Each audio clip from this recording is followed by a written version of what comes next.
Forget gurus. Forget anyone claiming to be an online business expert without going through the challenges of entrepreneurship themselves. The Real Money, Real Business podcast is here to prove the best insights in online business comes from your fellow online business builders. We dig into stories of entrepreneurs selling their business on the Empire Flippers marketplace so that you can learn how they made their business profitable, how they overcame obstacles, and what lessons they learned in their online journey. If you want to take your business and your knowledge to the next level, you've come to the right podcast. Let's get started.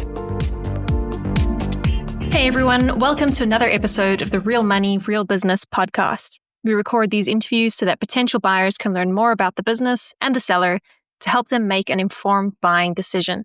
If you would like to learn more about this business, including details like what type of business it is, how much revenue and profit it makes, and all of the assets included with the business, simply visit empireflippers.com/marketplace and search for this business's listing number, which you can find in the video thumbnail and in the description.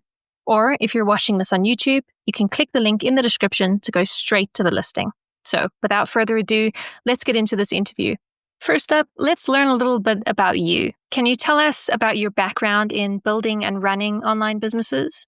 Sure. So we launched our Shopify store in late 2018, and that followed more than a year of product research and development, working with an industrial designer, product focus groups, doing brand creation. And the story for our product goes back even further than that. And for anyone who unlocks our listing, and you can go to our website and read the brand story and the white space in the market that we saw for this in our own lives. And I think you'll find it really compelling. And that's what our customers have echoed back to us as well. Oh, I wish this product had existed before. So we started on Shopify, almost immediately branched out into wholesale as well. And then in late 2023 is when we started launching some of our SKUs to Amazon. Why are you selling the business now instead of keeping it and growing it further?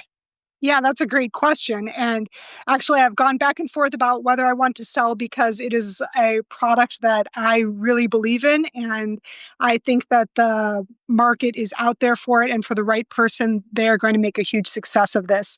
However, for me personally, I welcomed my sixth child in 2024. So I have 6 children from a teenager down to a baby, and I'm just not able to put in the time that it would take to make this business what I think it can be. And so just putting in 10 hours a week is what I'm doing right now has kept sales pretty steady, but I would love to see it really flourish in the right hands. Can you describe the amount and the type of work that you do on this business to maintain it? Sure. So to keep the business going at its current level takes about 10 hours a week on average. What that looks like on a daily basis is maybe 20 minutes at most, checking in on customer service, answering any emails or messages that come through Amazon. On a weekly basis, checking in on our Amazon marketing, our Google Ads account, our affiliate program. Takes about 10 minutes to pay out our affiliates each week. And then there are some tasks I do on a monthly basis as well. That would include bookkeeping, taxes compliance, managing our wholesale relationships. I would say that takes about 8 hours a month on average. And there's definitely room to grow this business for anyone who wants to put in more time. But that's really what it takes to keep it going on a minimum. Oh, one more thing I forgot to mention. On about a monthly basis would just be checking in on supply levels, if any products need to be reordered from our vendors and so forth. So if you were to keep this business, what are some of the ways you would try to grow it? I think there is a lot of low-hanging fruit for growing this business. Some things I would do. First, optimize our Amazon listings and advertising.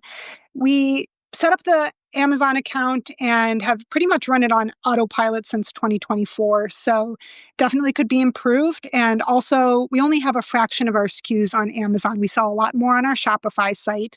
So we could definitely add more SKUs to Amazon and branch out into other marketplaces like Walmart Marketplace as well. For our Shopify site, we have an email list of over 16,000 customers, but we've only sent out marketing emails about once a month so far this year, just because I haven't had more time. But I think that sending out regular marketing emails could generate a lot more income. Some other ideas that I would have, definitely the next time I were going to reorder inventory, if we were to introduce some new patterns and designs, that would give us an opportunity to make a new pitch to ABC's Deals and Steals program. We've had great success with them in the past. Our products have appeared on Good Morning America, The View, Tamron Hall, and we have good relationships with the buyers over there, which I would certainly introduce the future buyer of our company to that team to pitch new products, to have opportunities to promote those on air as well. Finally, for the wholesale side of our business, there is a particular trade show I've had my eye on that meets yearly with buyers from some of the biggest pharmacy chains nationwide. And I think that our sales could just go off the charts if our products were to get into some of those pharmacy chains. So those are a few avenues that have been on my radar that could definitely grow the business. Right. And what would you say are the biggest risks with this business that buyers should be aware of? Our products are wellness products. They promote well-being in a few different areas. And one thing a future buyer definitely needs to be aware of is that there's a risk in going too far in the claims you make about our product. You definitely don't want to market this product as a medical device. You don't want to claim in any way that it treats or cures a condition, because that will create compliance issues with the FDA. And just knowing what you can say and what you can't in your advertising and so forth is important and will keep you on the up and up. But as long as you are aware of that, it shouldn't be a problem, but it's definitely something to be aware of. How much support are you willing to offer the buyer who acquires this business?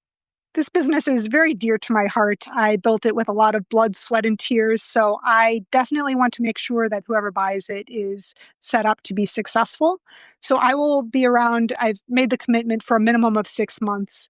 What that looks like would be 40 hours of support over the first 90 days at least, and ongoing support for another 3 months after that. I certainly want whoever buys this to feel comfortable that they're not going to be cut off and sent off into the waters on their own. Are you open to negotiating something like an earn-out agreement?